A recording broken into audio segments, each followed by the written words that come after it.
Hey everybody, what's up and welcome back to today's video guys. And today guys, I'm going to go ahead and be showing you how to enable two-factor authentication in Shopify.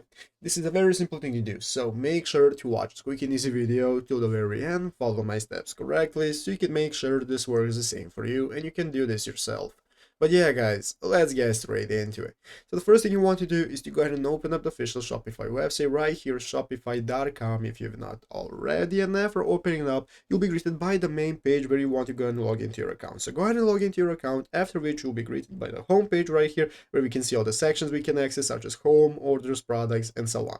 So let's go ahead and take a look at how we can get started with setting up two-factor authentication. The first thing you want to do is to go right here at the left side of the screen and find the settings option at the bottom of the page. So click on settings right here, and after clicking settings, this is going to open up this new menu with all the settings we can access, such as general, plan, billing, and so on. And we can go ahead and find this option right here that says users and permissions.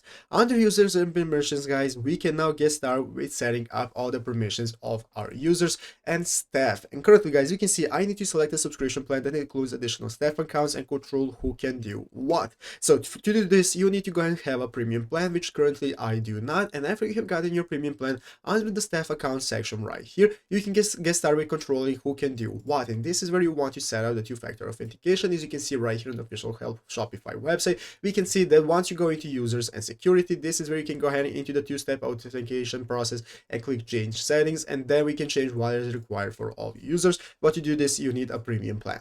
But yeah guys, basically that is how to do it. So I hope this video was helpful. If it was, make sure to leave a like, subscribe to the channel. So you guys, thanks for watching, take care, and bye.